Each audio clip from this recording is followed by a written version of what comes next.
Alrighty, we might very well, quite possibly be live right now. We should be live, although knowing how this works, every single time I create a stream using an outside app, I always have to click that button that says whether the stream is for kids or not, because people can't chat if you don't have that option selected. So no, this is a stream for everyone to participate in. If you join, you can actually join the stream. You just got to ask me for the link, and I'll put that link. How I'm thinking about putting the link inside the chat right now, even though that would be really risque.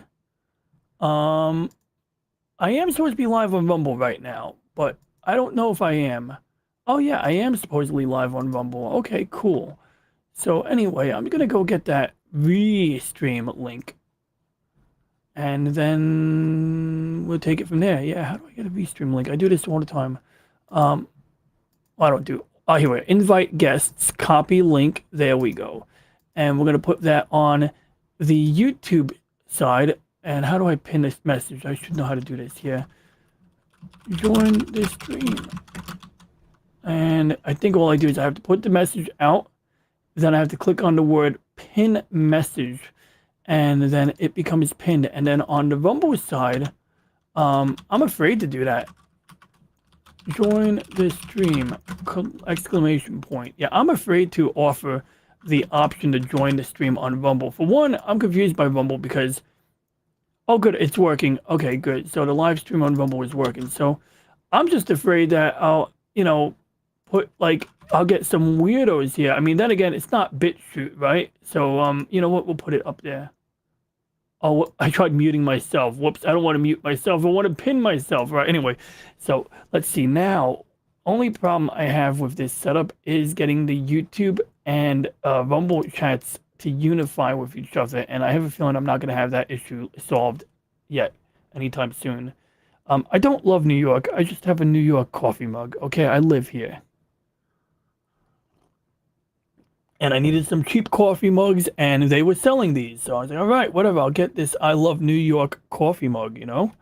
But anyway, I'm actually supposed to finish editing a video. So I was going to do just now spring into talking about my new creation. It's a ship with a cloaking device. Dun, dun. You know, gotta have classical music in your space operas, right? But I do actually have a second half. So this is Yang Wen Lee's flagship. This is Yang Wen Lee's flagship from Legend of the Galactic Heroes. This one has a partially working cloaking device on it. Okay, it's actually the one I just painted. That enamel paint has some great fragrance to it. This is a scaled up version. So this is at 110%. I think it's like 20 millimeters or 200 millimeters or 20 centimeters for the back half.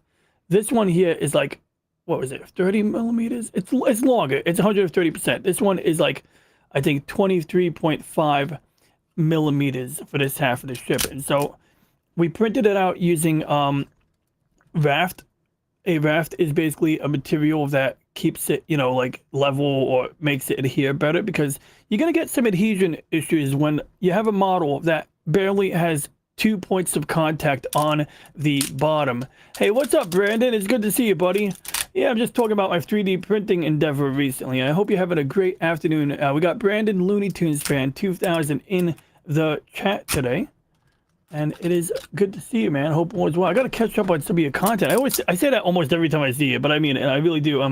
I got work tomorrow, and what happens is I'll go to work and I'll go and I say I'm gonna sit down and watch Brandon's videos, or I'm gonna sit down and write, which I shouldn't be writing at work, but I like to write stories, write some science fiction. I love spaceships, as you can see, and my coworker come by and visit me and talk for a while, and that's cool because you know what? It's good to have friends. It's good to have people willing to talk to you. But it's just funny because it always happens. It's not just work, my coworker. It's anything. Like I'll be in the middle of writing something and something work related will interrupt me, which is fine because that's my job. I have to do work first. Or my manager will be like, "Oh, why are you typing so loud?" And then that's another issue. So it's like, yeah, something like if I say I'm gonna get this done tomorrow, like I'm gonna watch your videos from the past like 3 days or whatever videos I missed. something will hit me at work tomorrow. I'll come into work and they'll be like, "Oh, tomorrow's a big day. Oh, we got this big thing going on." Something will happen. But yeah, so with these 3D printing models, we have like we had the raft, which I already peeled away as we saw earlier. And now, because it's printed, we printed it standing up like this because you really can't print a lot of these shapes any other way. Like, how are you going to print this shape? If you're printing from the bottom up, how do you print this sitting on its side? The nozzle wouldn't be able to do it. The nozzle could print it like this, theoretically. But even that would be a little dicey. So it's easy for the printer to print a lot of these shapes in a standing up configuration. And that's what we do there. Wow, 1179, 1,179 subscribers on Brandon Looney Tunes Fan 2000. I think it's super cool. I also think it's super cool that you have a 2000 in your name. I'm guessing you were born in the year 2000, which is cool because I remember the year 2000 when I was a teenager, a wee lad, a young man, younger than you are right now. In the year 2000, I was in middle school, junior high school, and what did we have going on back then? Y2K, yeah. So right before the year 2000, like in the year 1999, everyone thought that every computer was gonna crash because of the way computers were made back then. Computers back then couldn't really do dates. In the 70s and 80s, computers could not do dates with 4 digits. So instead of doing like 1992 or 2000, they would write the year as 92. 92, 93, 98, 97. But then when you get to the year 2000, if your computer says you get paid on 00, are you getting paid on the year 2000 or are you getting paid in the year 1900? And it wasn't a big deal, but they made a big deal out of it. And part of it was because the industry did get together to prevent it from becoming an issue. But yeah, so right now, it's a casual stream. I was thinking about doing something more serious and using this time to record videos, but I'm a little, I might play a game in a little while. But, people are welcome to join and chat, I don't know if we have anything interesting to chat about, but I have to get ready for a stream, which I'm going to have to ask Tron if I could postpone it a week, because I told him it would be ready in a week or two a week ago, so I figure I have one more week to get ready for the stream with Tron. But I want to make sure I give it my best effort because I want to get some ships. So right off the bat, here's the problem with this print here, and it may force me to cancel the print that's currently on the printer bed. So this is the same ship we're looking at here. It mostly came out fine, but because this is the bottom, well, 2 things went. Oh, that's interesting. Wow, did 2 things go wrong there? No, okay, that's actually fine, but it printed out a weirdly shaped tree support. We have these little supports that look like tree branches. That's all the way up in the middle of this. And that's not really important. Like, I could leave that material in there. I could probably pluck it out. I say probably because apparently not. But that's not important. That doesn't really impact anything. If anything, it adds more rigidity, especially if I... Yeah, that's pretty much in there. I did make some other changes to the way I print things. So there we go.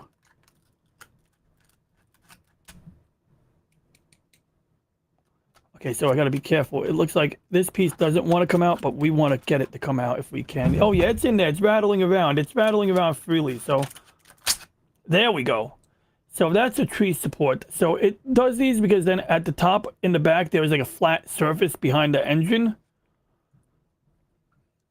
And that engine literally has a flat bottom, so it couldn't be printed unless there was something under it. So it doesn't have to be anything big. It just has to be like something like this little grid here, and that little waffle pattern is enough to print the bottom of that. So it did. It printed it. I can't really see in there, but it's fine. But the problem is the bottom of this stuff here. I mean, oh my God.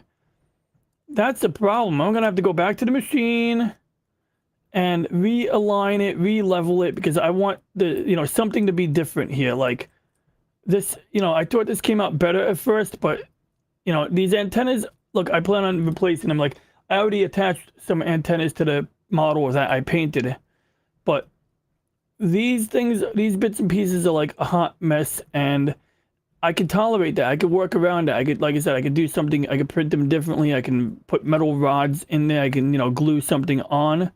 But this area here, I would have liked to see come out a little better. And this came out a little rough on the ship behind me, but it still looked nicer than it does here. And really, I just don't want any of this spaghetti mess down here at all. Like, I definitely don't want any of that. So, probably gonna have to reprint this ship again. Another part that tends to sit on the overhang is back here too. So, you know, it printed out support material. It just seemed that a lot of this came out somewhat imperfectly, and so we can fix that. It just, that's what I'm gonna have to do, is fix it before I get the next one printed. Now, can we still use this to build something? Yeah, I guess I could painstakingly scrape away at it and play with it and, you know, make it into like a run-down version of the ship, so to speak. But, you know, and I gotta say, this one though came out really nice, because like, one thing is the material used in 3D printing is called PLA. It's basically like recycled corn husk or something, like cornstarch, and it's a plastic-like material, but it melts at a really low temperature. So if you left this in a car on a hot day, this could get soft enough to like bend. It wouldn't necessarily like, you know, melt, but it would bend, it would flex. These pieces here are actually pretty rigid, considering how thin they are. On the smaller 110% scale, they flex a bit more, you know, than what you see right here. And this material is flexible until it cracks, and you're gonna have cracking occur along the seams, along the lines. And this is evidence that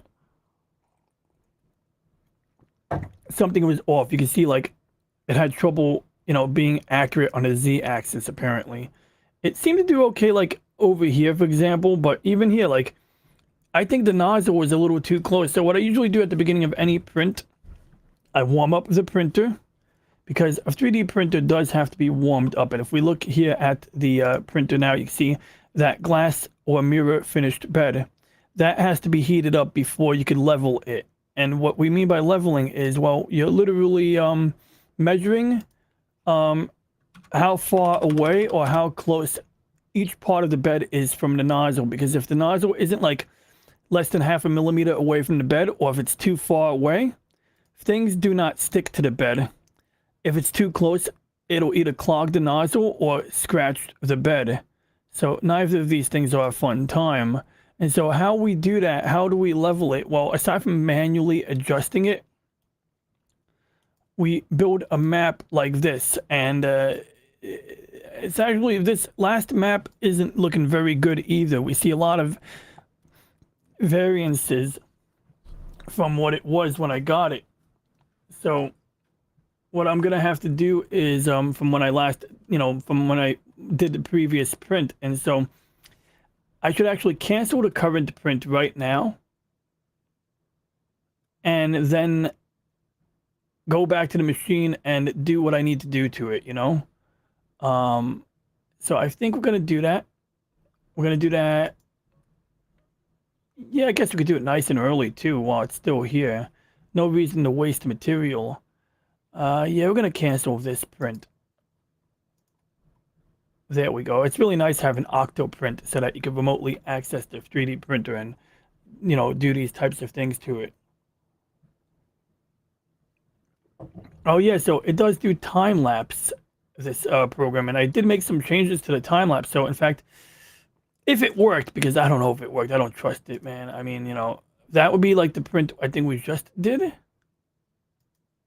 And the last print that was successful would probably be, that's 2 weeks ago. That's 11 days. Has it even been recording these? I don't trust this freaking program. I'm not trusting this program anymore. Like, I don't know if it's running out of space. It might be running out of memory on the 3D printer, but like, I swear, like, sometimes it won't even enable time lapse. So right now it's saying 7 days, 13. Wait, are these even in order? Can we sort this? Sort by date. Why would you want to sort that by name? Okay, beautiful. At least now we can see what we did. So this one is showing a failed print, but this is the last successful print. So we're going to pop into that and see how that came out. And it's 53 megabytes, and it says, it doesn't give us a percentage, but we can see the numbers there. So we know we only got 10 megabytes left. So now we can open that up, and there we go. I always wanted to have these cool time lapses. I think it's great that Octoprint does that. Now, only caveat is, the camera is not attached to the nozzle. So we lose the plot, right there, right? We can't see any of that until like, oh, okay. And at some point during printing, I did manually move the camera up, which is great because it means we can actually see this. Now, I have to mount the camera to the nozzle because everything will be in focus, and then we can see how the layers are going down because, I did adjust the camera so that it's not blurry from, up close anymore. It's just that, yeah, obviously it's just not optimally positioned right now. So when we see this layer malfunctioning, we see this like line here.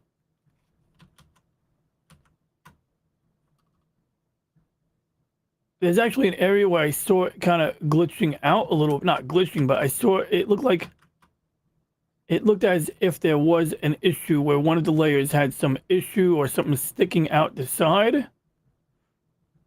But like I said, I got to adjust the camera. I got to mount the camera to the nozzle, and unfortunately my camera is a different model number than the one that is supported. So what I'm probably gonna do is just buy the camera because I don't feel like dismounting this camera. I was thinking about just getting another one of these, but it's a $40 camera. If I can get a Logitech camera and modify it and mount it to the arm, that might be the way to go. I don't know. I think I just got to not be lazy and unplug this camera and bring it to my 3D printer, because if this camera works, I mean, this is perfect because you could readjust this.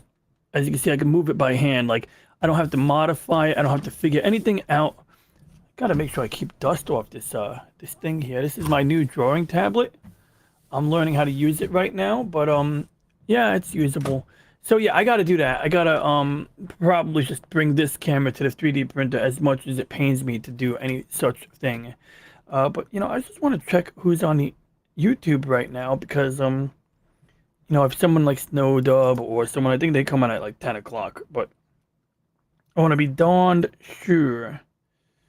Oh, Fusion Media is on. Well, 24/7 Fusion is on. He's a good guy. That's why nobody's tuning into me right now, and that's okay. I'm not going to say anything right now, but I'll leave him running. He had a good show yesterday, by the way. 24/7 Fusion Media had a really good show yesterday.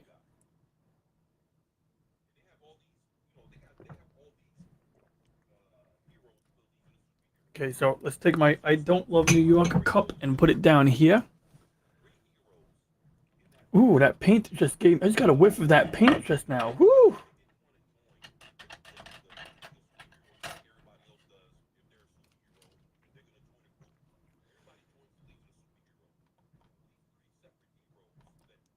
Now, I ran into a problem earlier. I wanted to put some subtitles into something I was working on, but I couldn't. So then I realized, well, I can just burn in the subtitles.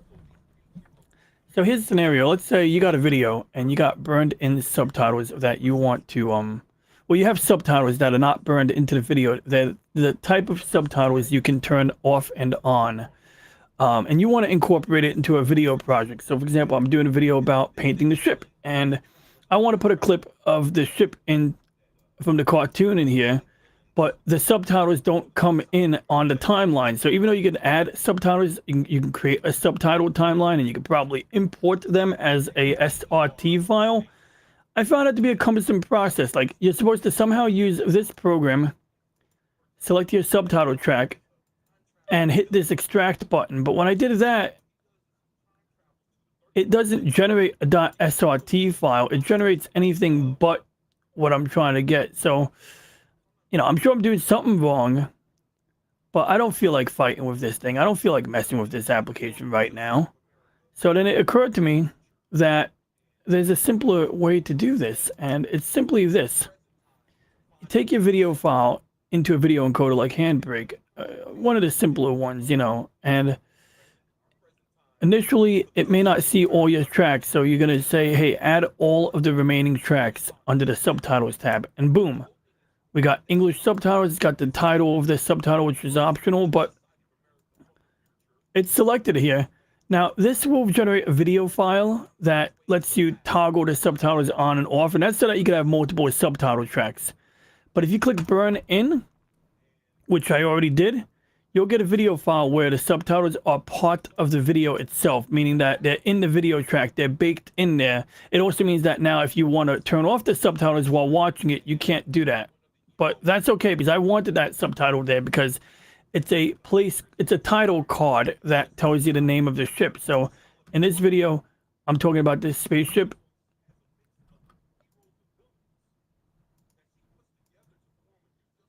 Yeah, so we got that now.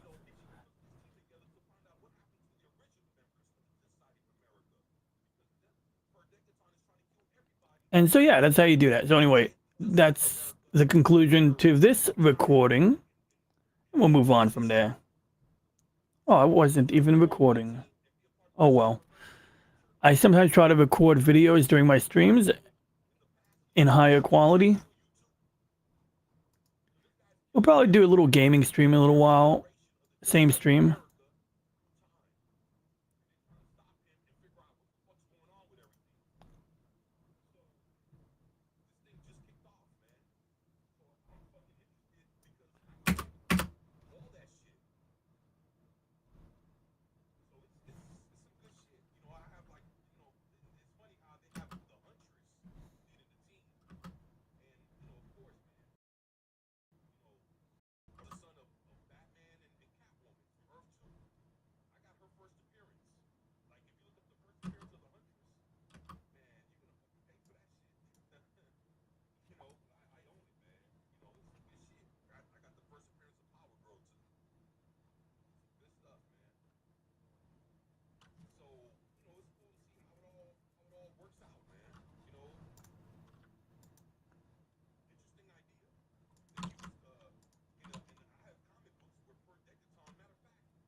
Huh.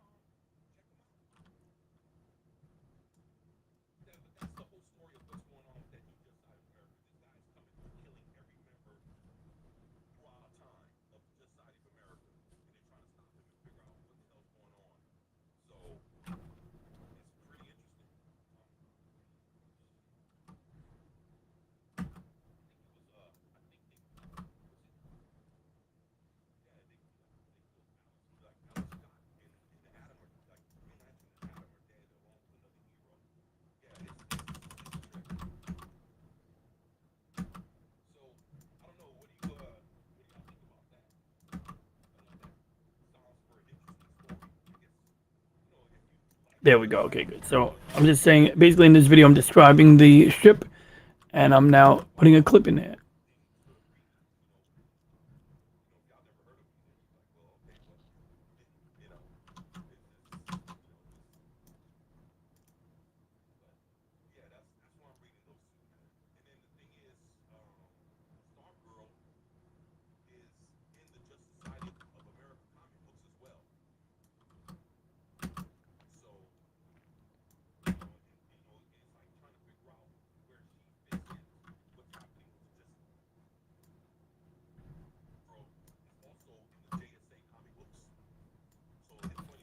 I've been really liking the blur dissolve lately.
actually how to do this.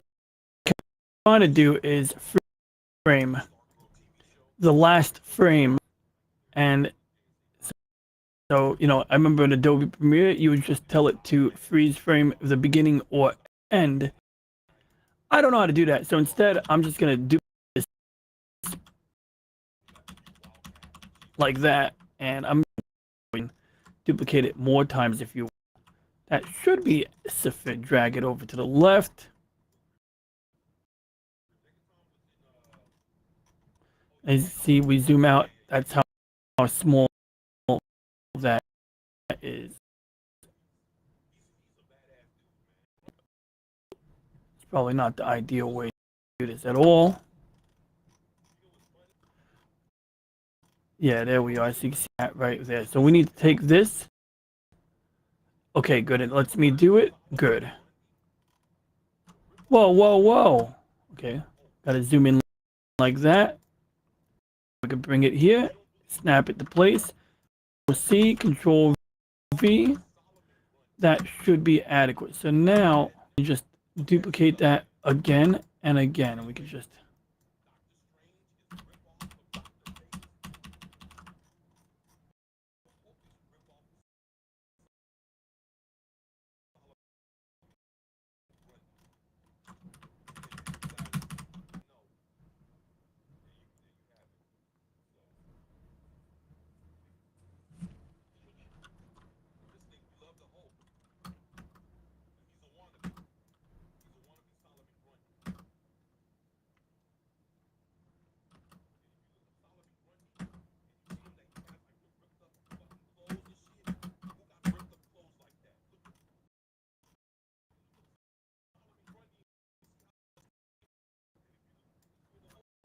I think it does always look better going in but not going out. Also, we can see one big blur, any wipe or dissolve.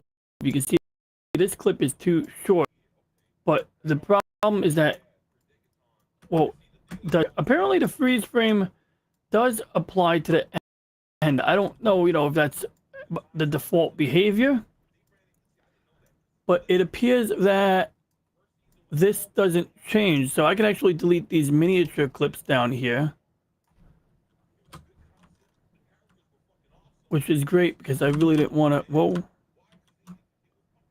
didn't really want to deal with a bunch of these shortened, timeline item. Well, shit. That's one weird thing about this program is that it does a Vipple delete even when you're deleting a different track. Like, I find that very odd. No big deal. Just as long as you know that it's Vipple delete, you know how to. But it's the hotkeys you can apply to this, set up in this application. Like, you can do right now I have and R will slice it. So for example, I want to, let's say, slice it right where the marker is. If I press the letter Q, it just deleted everything before the line. If I press W, it deletes everything to the right. If I press F, it like I guess delete when I do that. Half this, everything before the red line, boom, it did it, and it compacted it, and it only did it to that one track. So sometimes I do that. I find that very useful to delete everything. I say I want to delete everything to the right instead of me having to drag this thing and shorten it. And instead of me having to hit S and then hit backspace, because if I hit delete by accident, I'm going to, whoops, that didn't happen that time. Okay, well, in any case, it's still not worth the risk. But in this case, what we do is we would just press W. So it saves like a couple of steps. But getting back to here, it's funny, I did it anyway. Getting back to here, let's check the timing. Blah, blah, blah, blah, blah, blah, blah, blah, blah.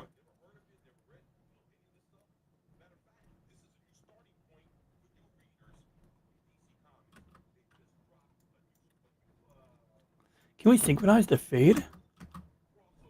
So we're going to do, I think it's going to be a cross dissolve, it's called. And so if we do a cross dissolve, that looks pretty decent, but we need to shorten it a little bit. So you're gonna be.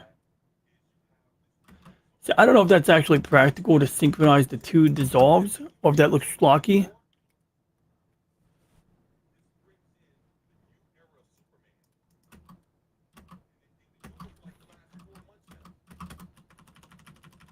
Now, I think the real issue is these are two different timings. So if you start dissolving, you know, like that, you can see like the timing is a little bit off.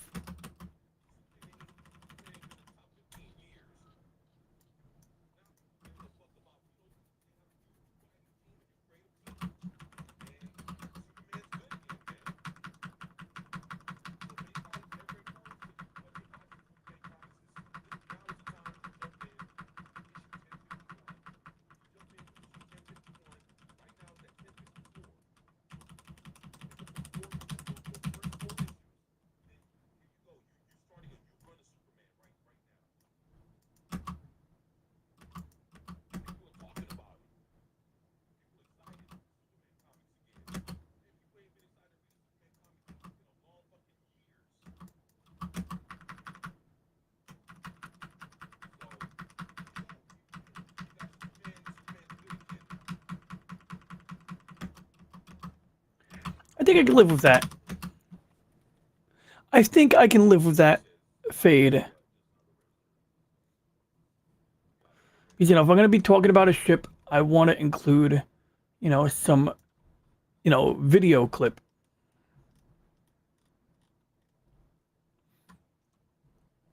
So I do need to add another coat to this ship, but I have some decisions to be made. So for example,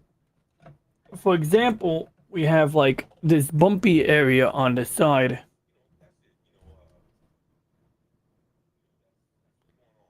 And I'm thinking about just sanding it down and maybe even putting some putty on there to smooth it over, even though that'll mess up the paint coat. But, you know, I mean, what else am I to do? You know, like, so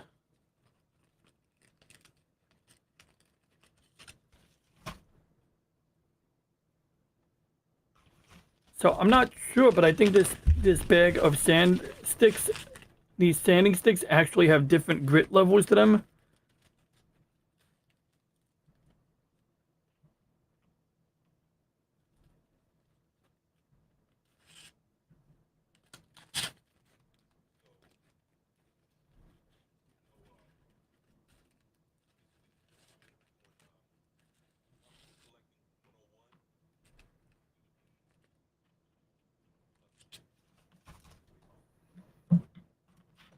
Yeah, so we could try using a rough grit on here first.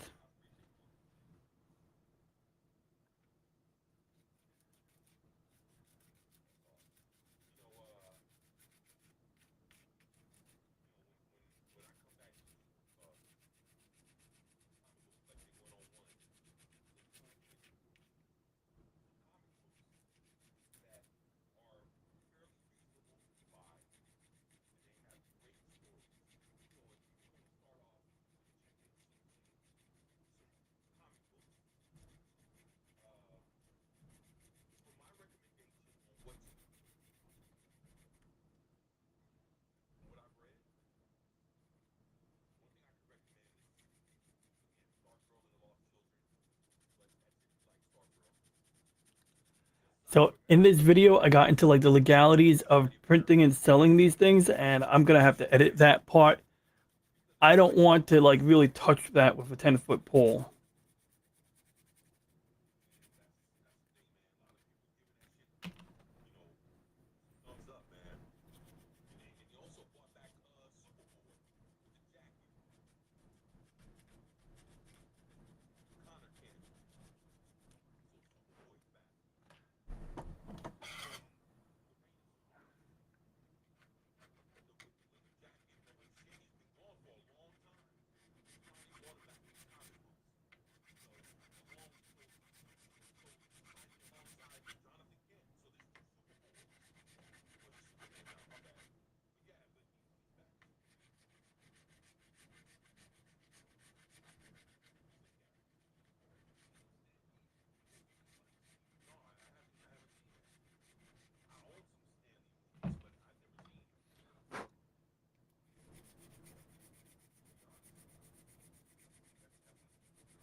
So basically, what I'm doing at this point is just kind of like, getting rid of that bumpy texture, smoothing it over so that when I put the next coat of paint on, it won't look like that anymore. And I'm going to have to do the opposite side too. Now, I did build up some extra material on there to help it. I built up extra material because one side looked like it was beefier than the other. At this point, I'm not going to focus on that. But you can see I'm starting off with a metal file, which is a little risky, but I feel like that's the more efficient way to remove paint right now.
Man, I have this one area where there's just like a glob of shit. Want to try to get rid of it.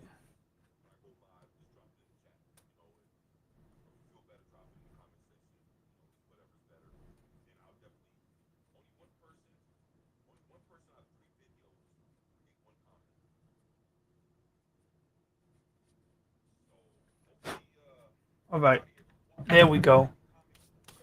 We got it. So now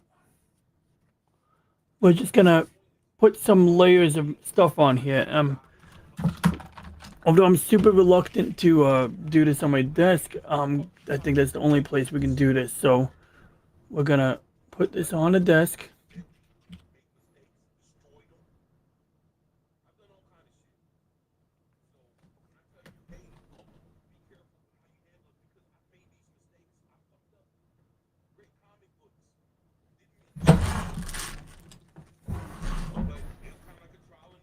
And I actually did bring up here. I don't know where I put it, but I did bring up a clean, there we go, hobby knife.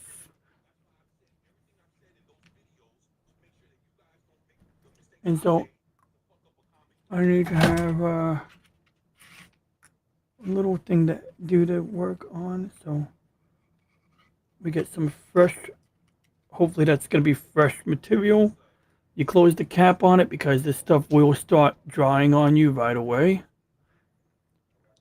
But we're going to hopefully try to spackle this on. And interestingly, the instructions say that you can use paint thinner. I think even an acrylic paint thinner to make this stuff, like stay wet longer.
I might not even do anything to this side here.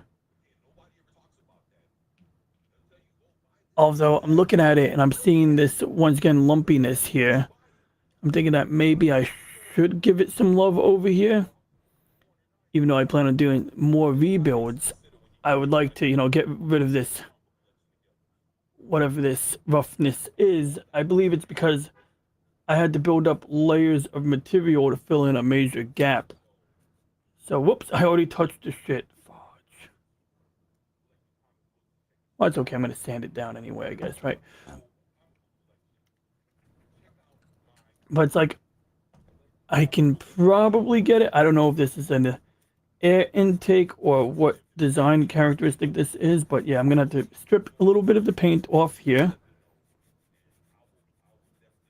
I'm going to try to smooth up the transition point, and then maybe I could build it back up using the putty again.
Okay.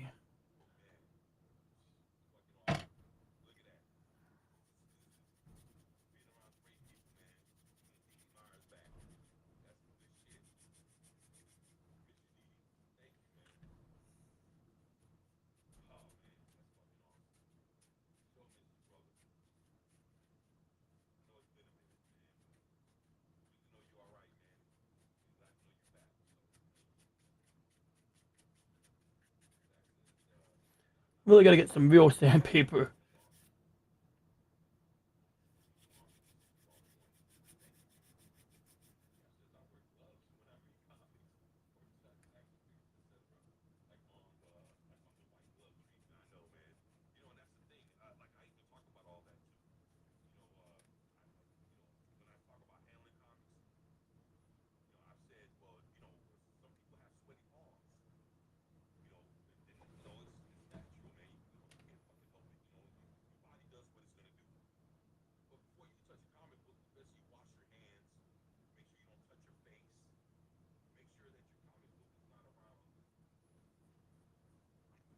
So at this point, at some point, I got to apply. So you can see the enamel paint. It did what it was supposed to do. I'm not going to strip it all off, but I definitely want to put another coat on it's even. And while I'm at it, I don't know what this is. I tried plucking it out whenever I was painting it, but there's something like, I think I just got it out. There's like a bubble or a piece of grit in there. So I'm going to probably ruin a couple of layers just to like get rid of that. But I'm not going to do it from scratch.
guys ever seen any comic book YouTubers?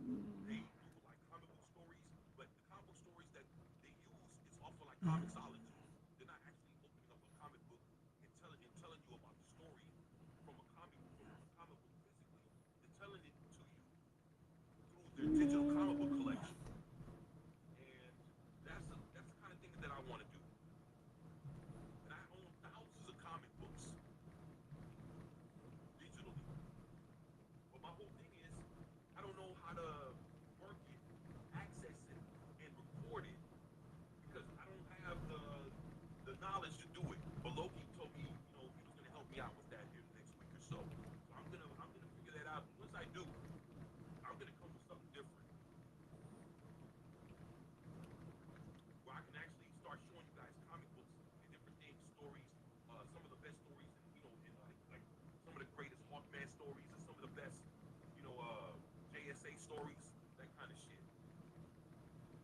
But you guys will be seeing it digitally, which it'll look better when you guys are looking at this on a video versus you looking at a paper comic book, that kind of shit. So for video purposes, Very a good. digital comic book collection is pretty good. If you can actually record it, put it through YouTube, and show everybody stories, it's good for that. But as a comic book collector, you just investing in digital comics just to have it? Hell no. Because this is the thing. If Comixology went under, what happens if Amazon didn't pick up? So basically, instead of you going to Amazon, instead of you going to Comixology to read your comic books, you have to go to Amazon Kindle to read your comic books. What happens if Amazon Kindle didn't have that option? Basically, all the comic books that you would have bought digital, you would have lost everything if the company went under. And that's why I don't trust buying DVDs, purchasing movies through Netflix and Voodoo, or buying movies through Hulu or YouTube, because even though you purchased it, you don't own it. And if they decide to move that movie off of the streaming service, then you have no more access to that movie. So whatever you spend to have access to watch whatever the fuck movie that's out right now, This guy. if they decide to stop carrying that movie, then you're screwed. You spend what, $4 or $5 or $10 or whatever to have a movie in your movie library through YouTube or whatever, or through HBO Max or Disney Plus or whatever the fuck. And when they decide not to show that movie no Using more, an Elgato. you're not watching that movie no more. You spent your money. You're supposed to have access to it whenever you want to, and that's not the case anymore. So why would you invest in fucking trying to buy movies or anything? So that's a chance that you take with online comics, anything online, like purchasing a movie online, and all that other shit. That's That's why only buying remastered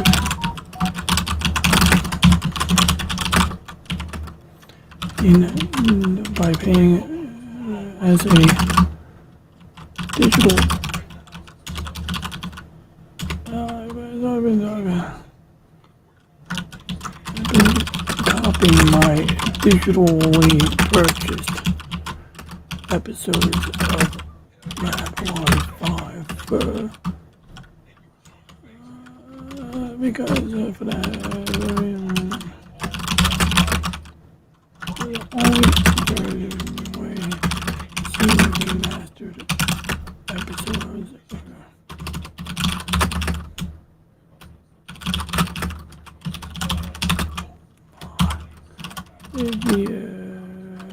what's my name? History.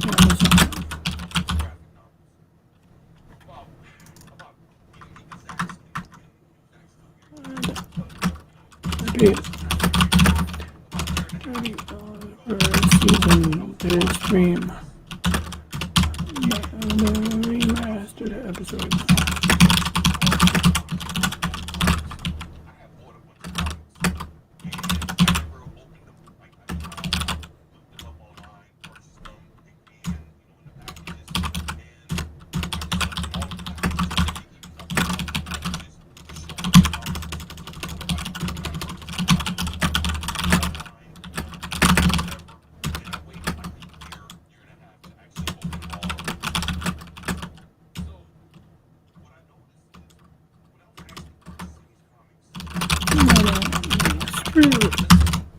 There we go. bought the actual comic or graphic novels, All right, let's get back on topic here. This is a great. storyline. This is a good discussion. I gotta say, like, I'm watching someone else's content right now, but I should get to work. Time is burning away.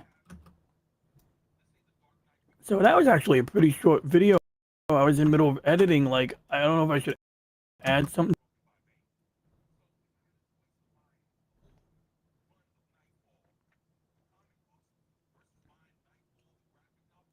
So yeah, I want to add more paint to this ship, but there's the issue of two things. One, I have to either get another paint mixing cup, right? Or if I want to avoid getting it, oh, that's very satisfying. If I want to avoid grabbing a paint mixing cup, I have to maybe try to peel away the paint from here. So what I just did was just kind of cool. I just kind of like went like this, and I was able to like, oof, look how satisfying that is. That's oddly satisfying.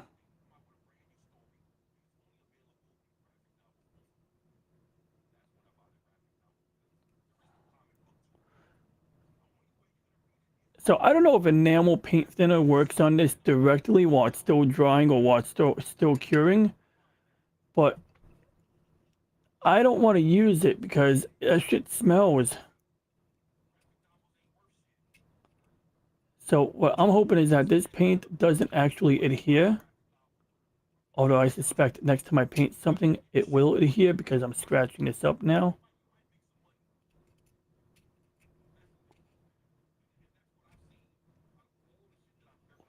Yeah, I should probably just go and soak this in mineral spirits and repaint it.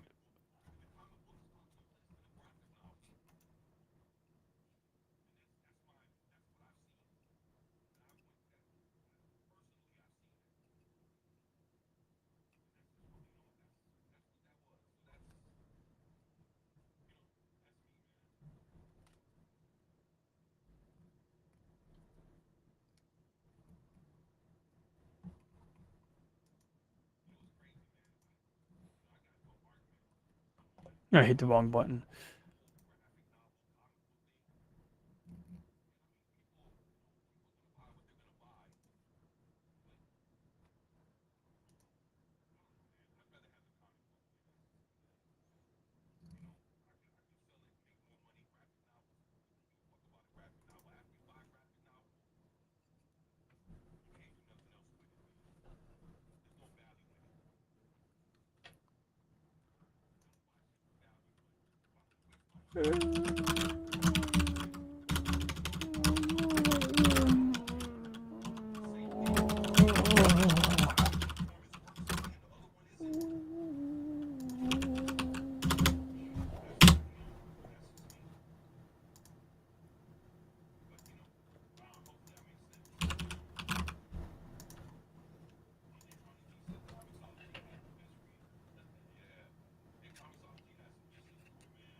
I think I might have a mixing dish laying around somewhere too. If I could just find another mixing dish without getting off my ass, I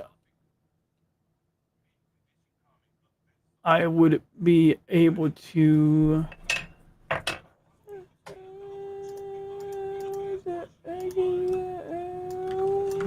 What the fuck is that? Why are these people messaging me and it's not even on my own channel?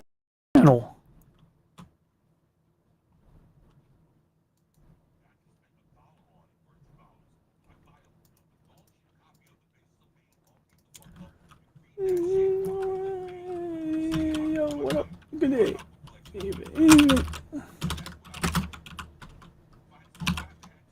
Almost like the cat, man.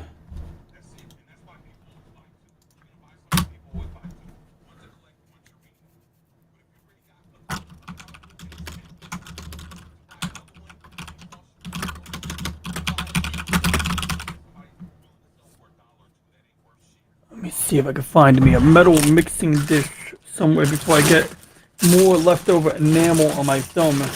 Because I want to get this, you know what? Let's get this second coat on. I got work for like the next couple of days and 3 days. And, we want to get this, we want to get this going so that we don't have to mess around.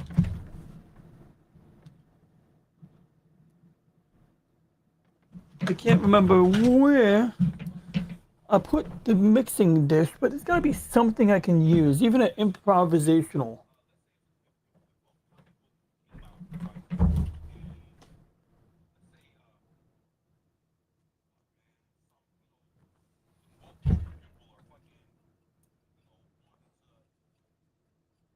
You know what? I think we're gonna do. We're gonna clean. We're gonna clean the paint dish.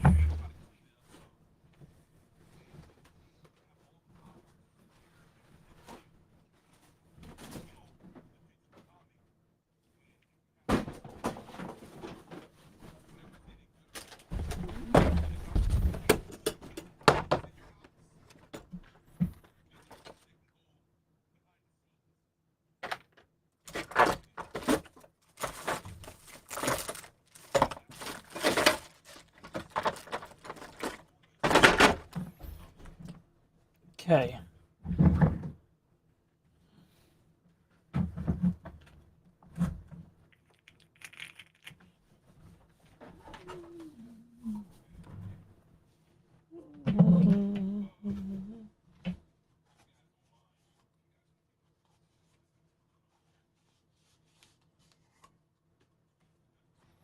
This should be perfect for cleaning brushes off.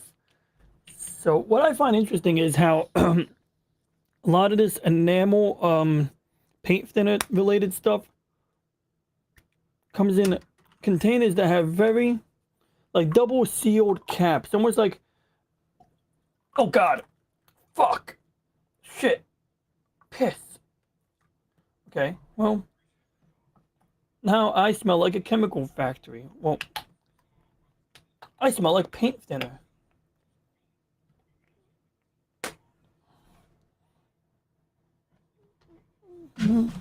So good news is I'll be able to clean the excess material off my fingers right now.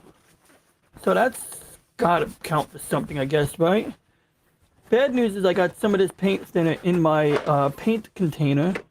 I don't know what the consequences of that will be other than this thing is gonna smell like paint thinner for like a while. Good news is I have a little dipping sauce in here now, so I can use that first to see if we can clean this off. And yeah, it looks like it's coming off, so I needed to clean this off before the paint sets anyway.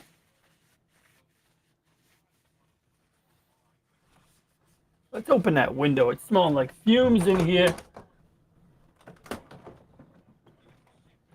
And you know, it just warmed up in here.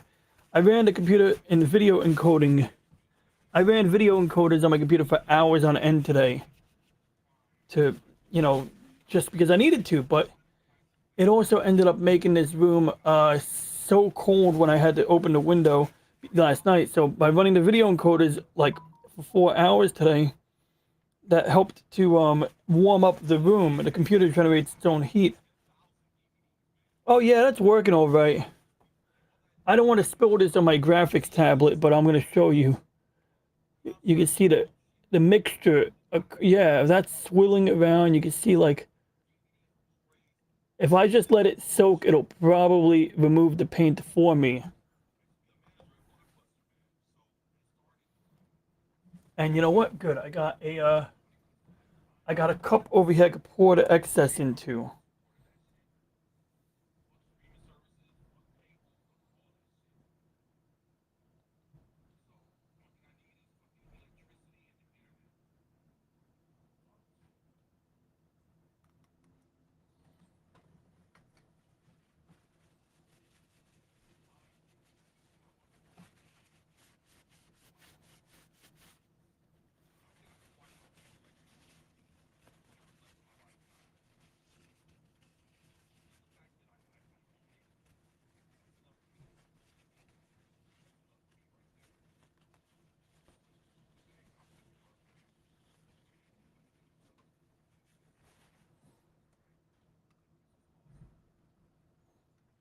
Okay, we'll let that soak again.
There we go. Nice and clean, clean as a toxic whistle.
So anyway, to produce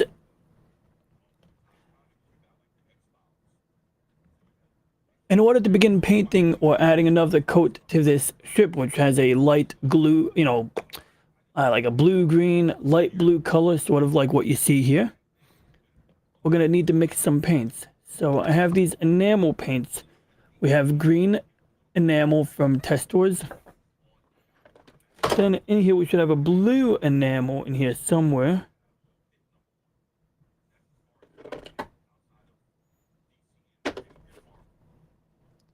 Oh, that's interesting. I didn't realize I had this color. I don't think this color would work out anyway.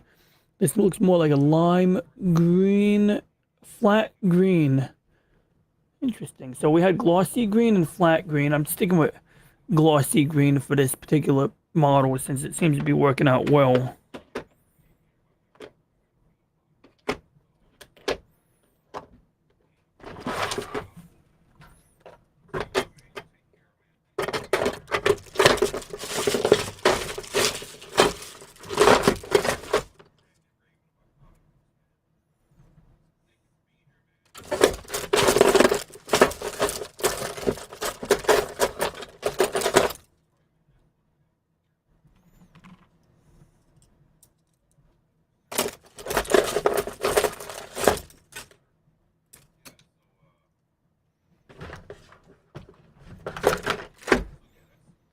I need to find me some blue. Hey, what's up, Stephen Ransom? It's good to see you. I understand. You have a good evening. Safe travels. 6:30 p.m. Oh, you're in a different time zone. Yeah, so the build goes pretty well, Stephen. Just working on painting this right now. If I could just find my blue paint, and then I'm probably gonna move this thing to a different room so that I don't get fucked up on paint fumes when I go to bed tonight. Cause you know it's a school night, so to speak. But yeah, the build goes pretty well. I do have to redo the 3D printing because on the next part because I did run into like a little issue, no big issue, just a minor thing I gotta address. But we're looking pretty good here, and I just found a missing Gundam part in here, so that's interesting. So now we got our blue and green, and so I found that mixing blue and green together with a bit of white gets the desired color. So actually we got to grab the white paint now. So this looks like as good a paint as any. And then we're going to grab some straws because I've been using straws as like sort of like eyedroppers. I mean, I do have eyedroppers, but if I don't feel like grabbing an eyedropper right now, I find that using straws can be really helpful because you can sort of just use your finger on the end of a straw to prevent it from like doing anything, and then you can also use straws to mix the colors together if you don't have a mixing spoon, which actually I do. Okay, I actually have a number of these too. So I'm gonna keep standing up for a little bit because before you can pour any paint in, you really got to give it a shake. You really got to give it a, oh shit, nearly spilled that. You really got to give it a shake because, you know, and I actually have like maybe a massager I could use where I could attach this to the massager that I don't use and just let the massager do this for me. Like just tape these bottles to the end of the machine. Because that's the problem with enamel paints. They do separate and they do need some shaking. Glass rod in a paint, that would work too. Yeah, and since I'm mixing glossy paints, I'm not gonna add the flat paint to it, even though it's like tempting to do that. Yeah, that makes sense though. Yeah, glass rod or steel rod. I mean, you know, especially if it's a disposable, well, not disposable, but something that, you know, because I find the paint does clean off really easily with a modest amount of the paint thinner. So yeah, we're giving this a good shake, and this probably won't be enough, but it'll be adequate.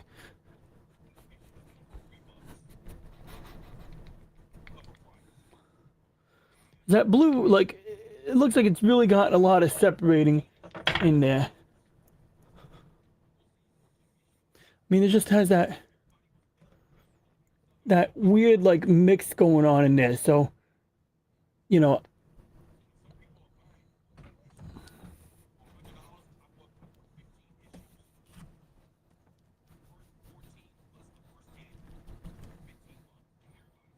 hopefully that'll be adequate.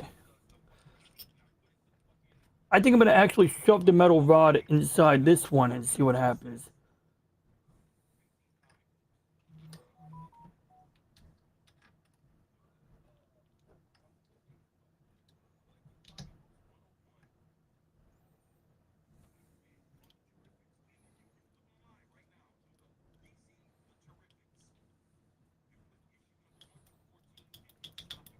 Oh yeah, that feels pretty well mixed.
So far we've done blue and green.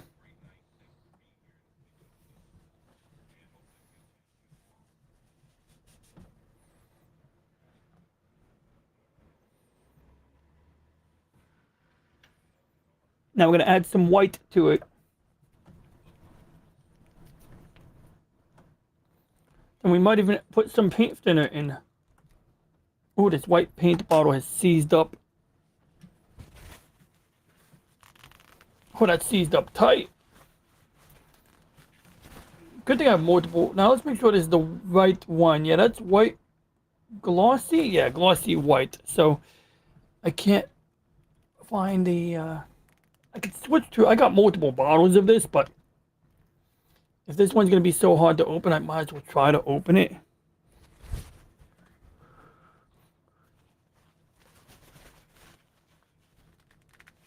Damn, that thing's seized up. Unless I use a wrench on it, I may not get this opened. Let's see if I have another bottle of glossy white. I believe I have a ton of them.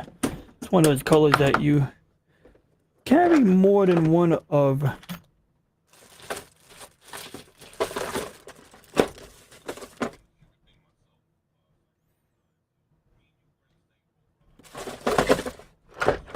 Okay, so there it is.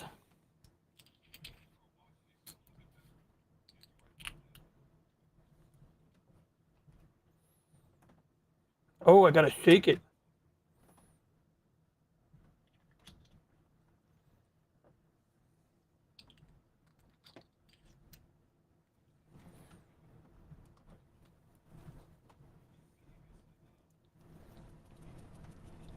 That's a great idea.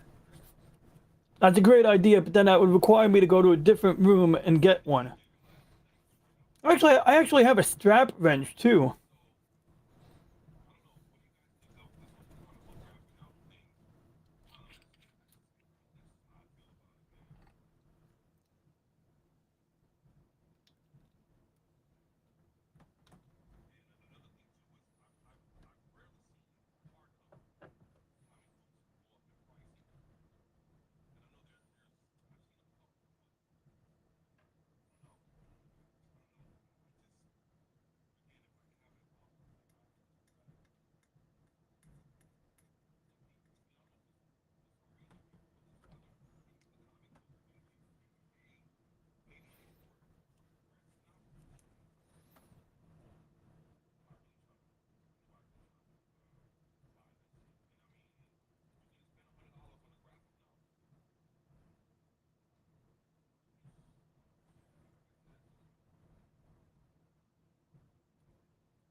Okay, we can end it there because it looks cool.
An O-ring, that's a good idea. Especially for something this small.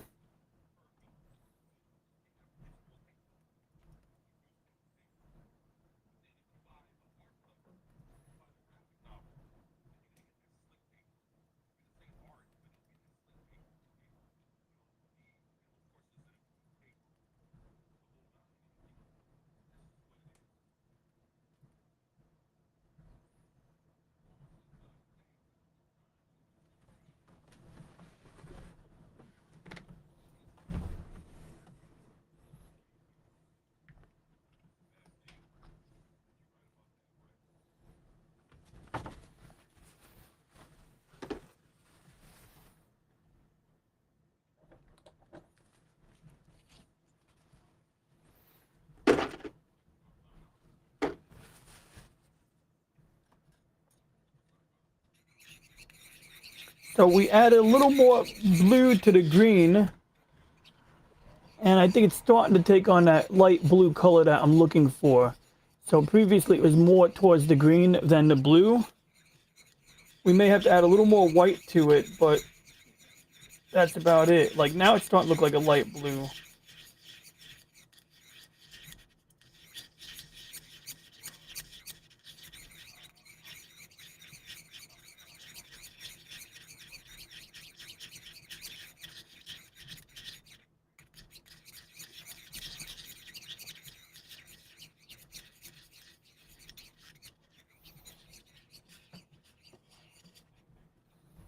I might add a little more white to it.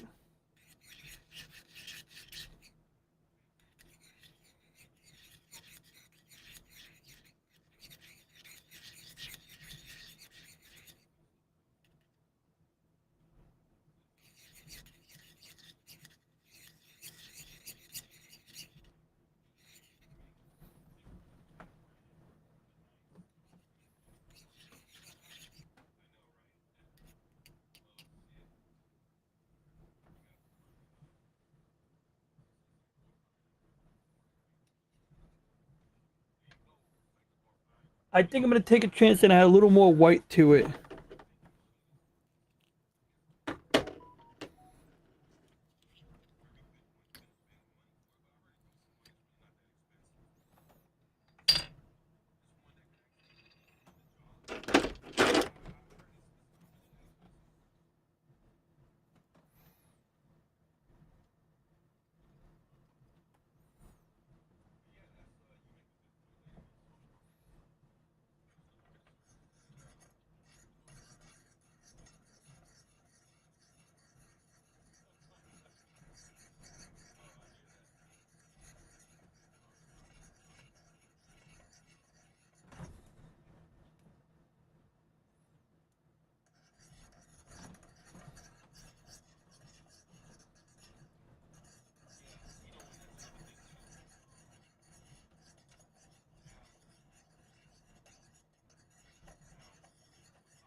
See, now we're getting that light blue color that you know that the strip is supposed to have.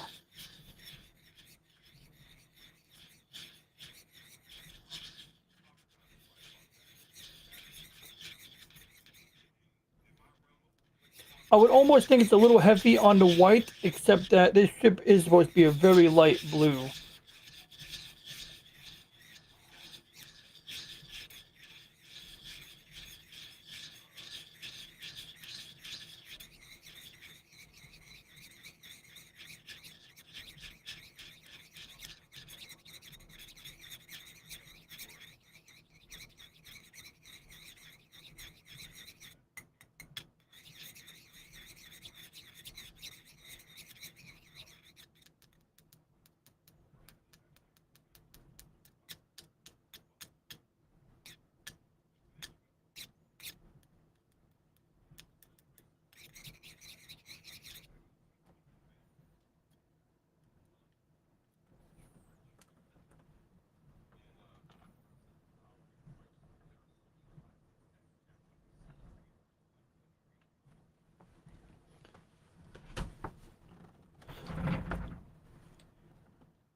All right, let's paint this bad boy.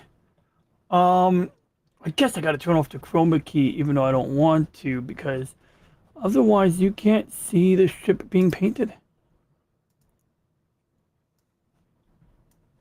Well, I guess we could also just.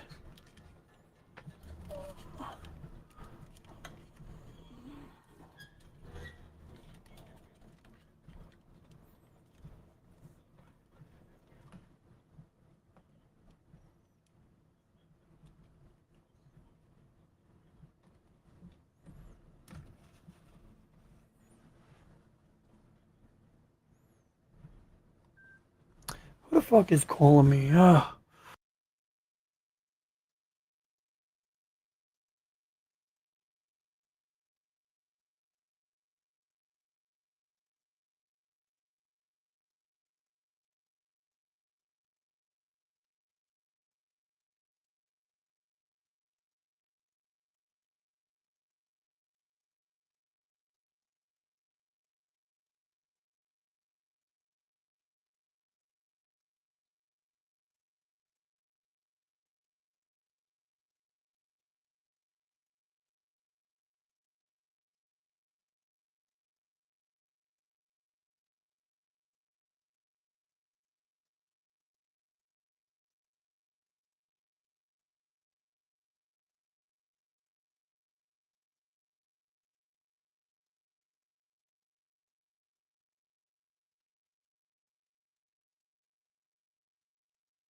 I don't have I don't have paint in my. Okay, there's a little bit of paint on the camera, not a lot. I mean, that'll come right off. Oh yeah, there's some paint on there. Um, as long as the lens isn't messed up. So what I just did was I added more paint thinner to it. I might have added a little too much to it, but it'll probably work out better this way because the big problem with paint thinner when you don't use paint thinner is that you run into that problem with the paint drying too quickly, right?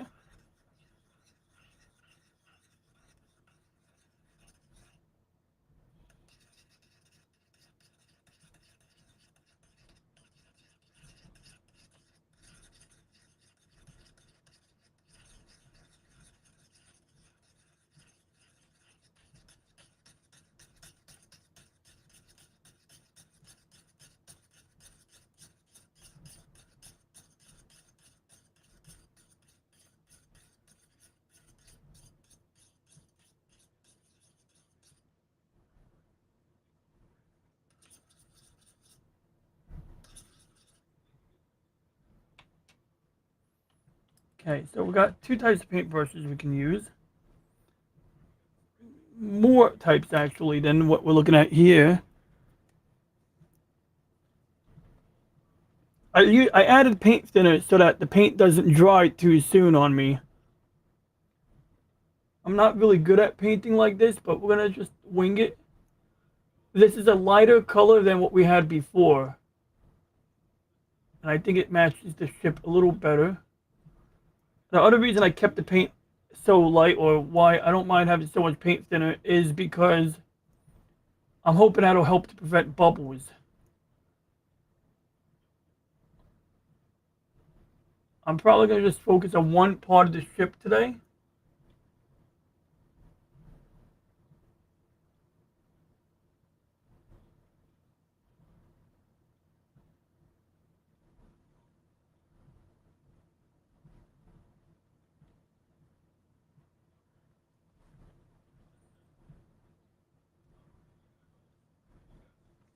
Enamel paint is really cool because it is self-leveling. But if you have too much paint in one area, it's not going to be magical. You still gotta, you know, kind of be careful. Now, I am filling in some of the details as you warned me about, but I expect the paint to dry up basically in such a way that that won't be as big of an issue, at least not on this surface. The issue is on the side. I left some gaps there because, I want those details to remain unpainted until I'm ready to apply a coat to them of the correct color. This paint is very runny because of the amount of paint thinner I added to it. If I was patient, I might go and add more paint back to the mix to make it thick, but at this point, at least I can avoid bubbles.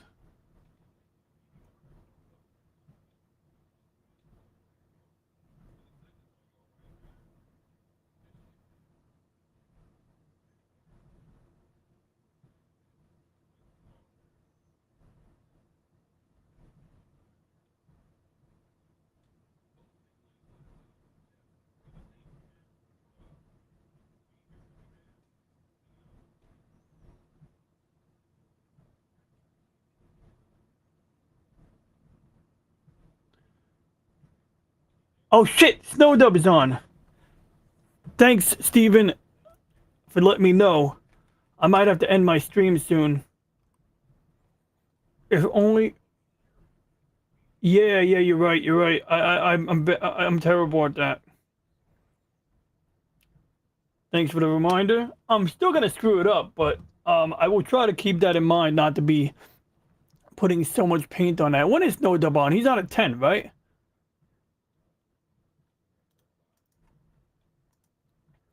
Well, anyway, Godspeed. I'll catch you. Oh shit. Well, there goes the excess paint thinner. Well, at least I can clean my desk now, huh? That's good. I had a little paint spill over. Oh, good. I can get the paint off my camera while I'm at it too. That's good. There we go. See, I told you the paint on the camera wasn't a problem. Ooh, but that's this might melt the lens. Nah, but jokes aside, we're looking good there. That paint is separating like a motherfucker, yo.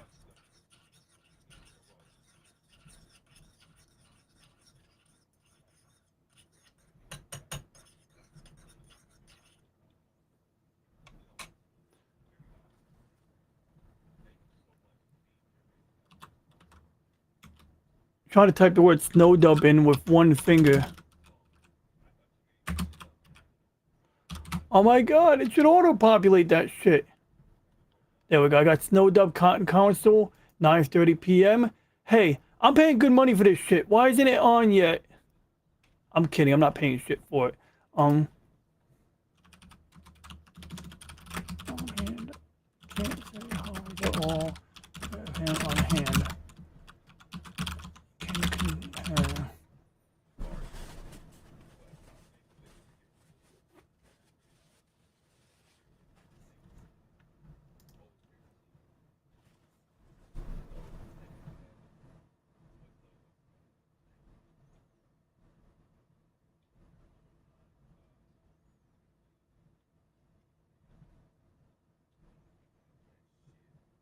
Now, one cool thing about having the paint wet like this is that I can probably still re-wet the paint before it dries completely.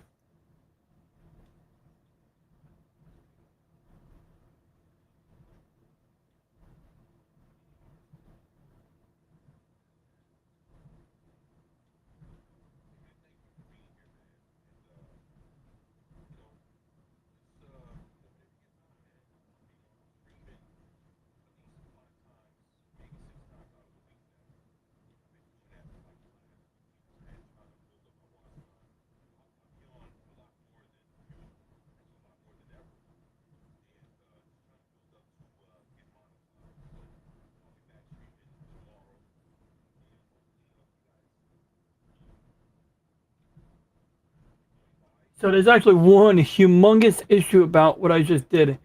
The paint thinner is stripping the lower coat off, so I gotta be real careful here.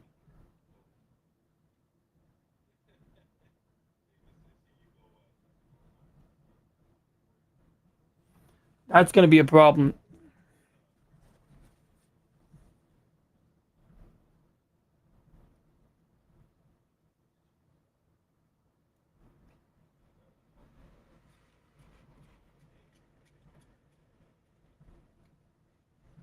Hmm.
All right. I put way too thick of a coat on that side.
A little oopsie there.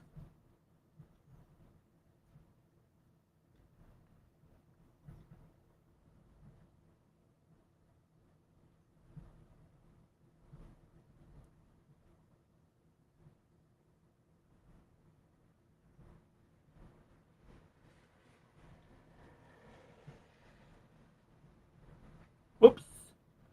Oh, all right. We'll make that into a happy mistake.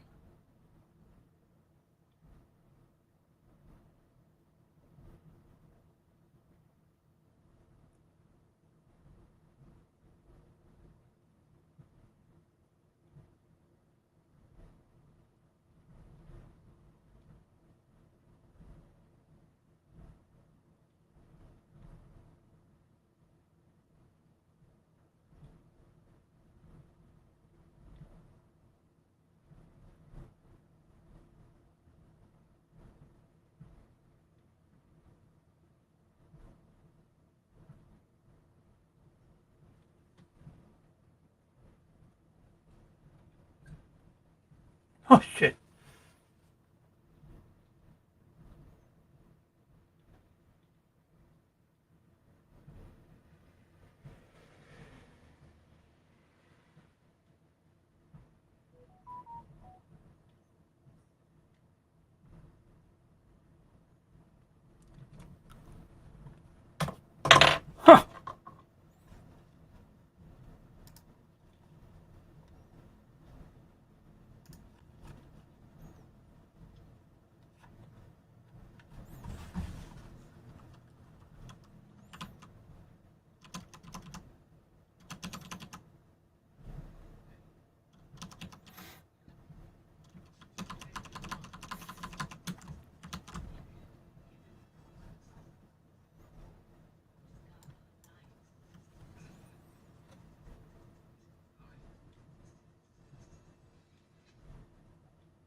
shit, is that not what it is? I'm sorry.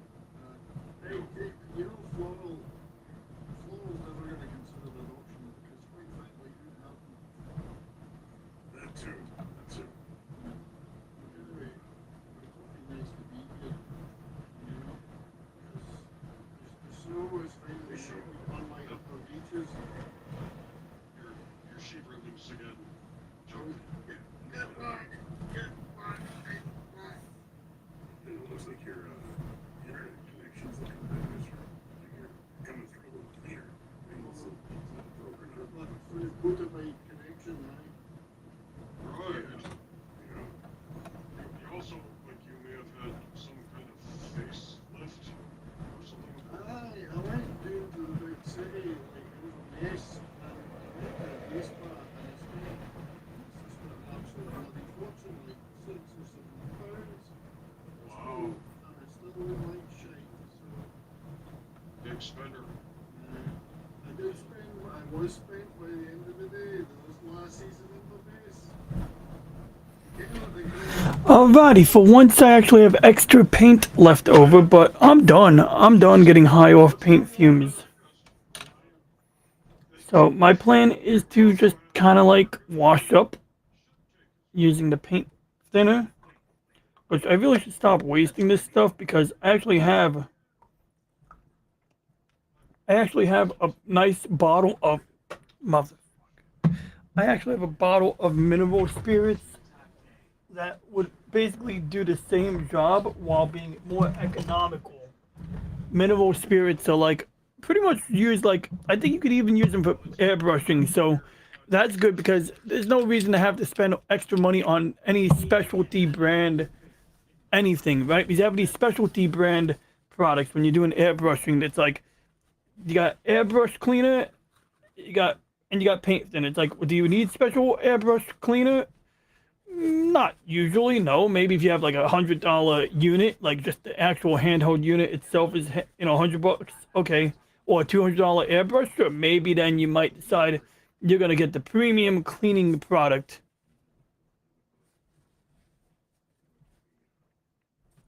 I should really just mix this paint thinner with water and wash up over a sink. So what I'm gonna do right now is my number one priority is to contain the leftover paint. I'm too lazy to actually do anything with it right now. But even if I put it up there, which was probably not a good idea since there's probably paint over there now.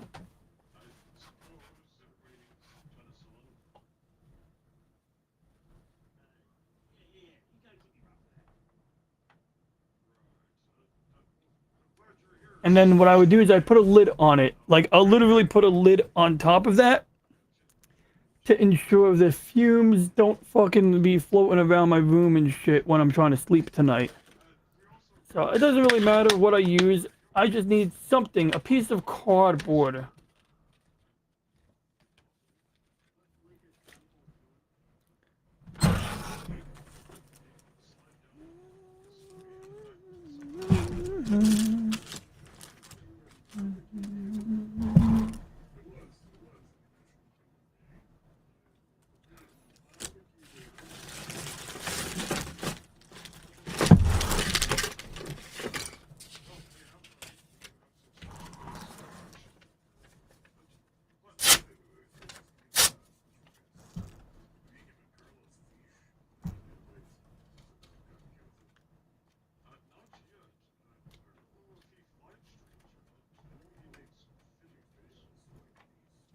That should all but contain the smell. As for the ship itself, well, we're gonna just have to let this thing dry. And then what we're gonna do is, at some point, we're gonna move this tonight. At some point tonight, I'm going to move this ship. I'm just gonna give it a chance to dry a little bit. Then, I'm gonna do that.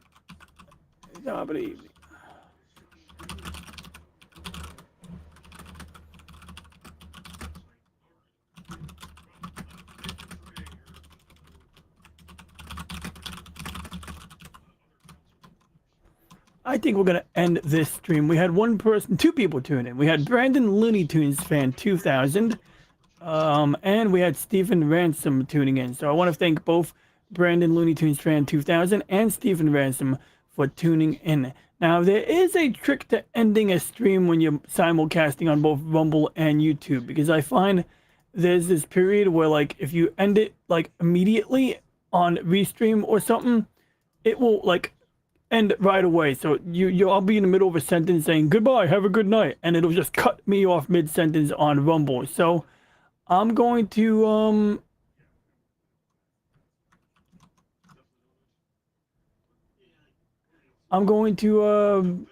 end it early.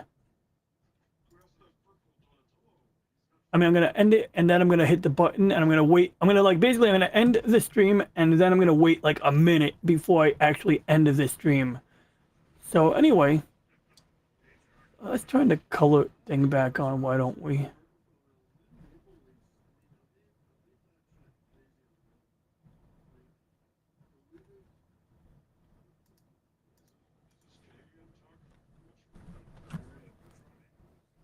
Oh, the clips from when I hung it on the ceiling. Okay. See, now the ship has an even better shade of blue. I mean, holy shit, it's even more invisible than it was before. My goodness, like that it wasn't this invisible before. Now, as the paint dries, it might start fading back into existence. But when it's back here,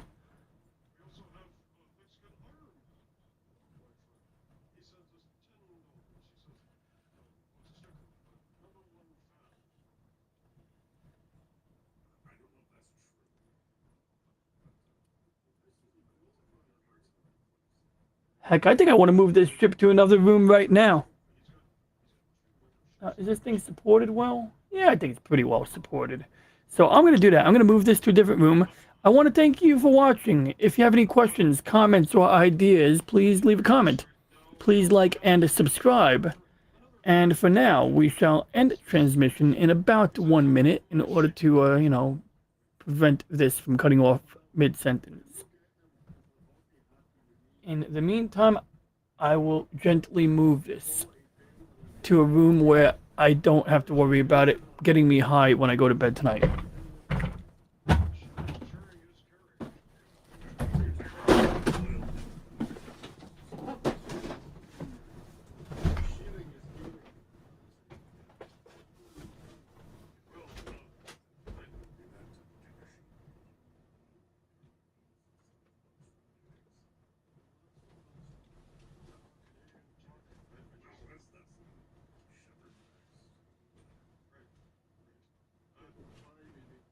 Disney, thank you for the super chat. I actually have a clip for Disney. He enjoys it. Let's give it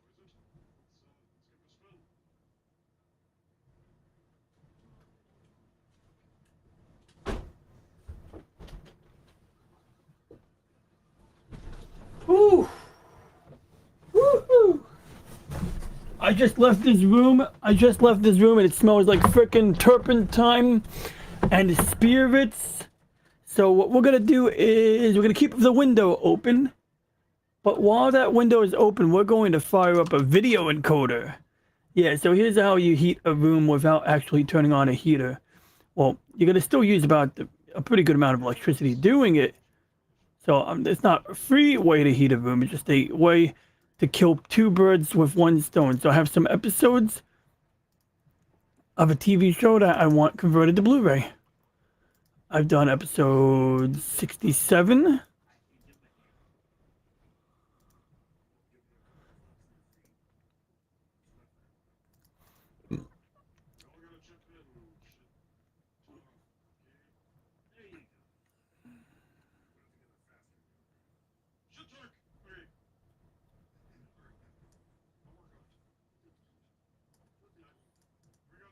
Shum here for $10. He says, "Where's some dirt to the Mexican Iron Man?" He doesn't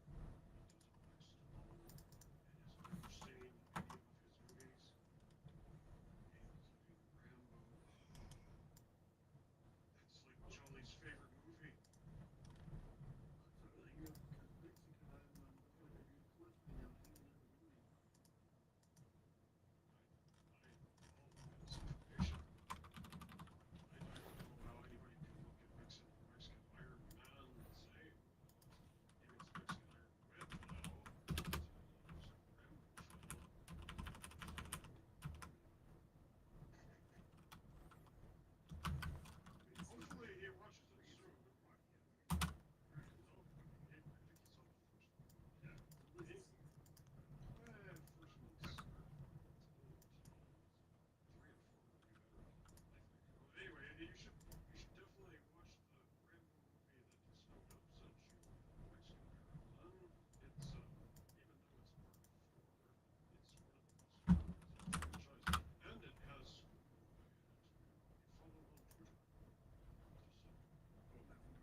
There we go. So now this is going to crank the CPU up to a higher speed, which should thereby use more electricity and crank out more heat. And that will hopefully help the computer emit heat while I'm also fumigating this room, or defumigating the room, I guess is my goal, right? My actual goal is to get rid of the fumes. And I think I'm hoping that 80% of these fumes are coming from this opened container right here, which I will be using in order to wash my hands. But I'm going to give a good whiff to the window area. Tonight, on the Common Council, we have a Yeah, that smell is coming from this cup. So once I pack everything up, I should be good. But anyway, thank you for watching. Please like and subscribe. If you have any questions, comments, or ideas, please leave a comment. And for now, we shall end the transmission once again as soon as I am ready to hit that button.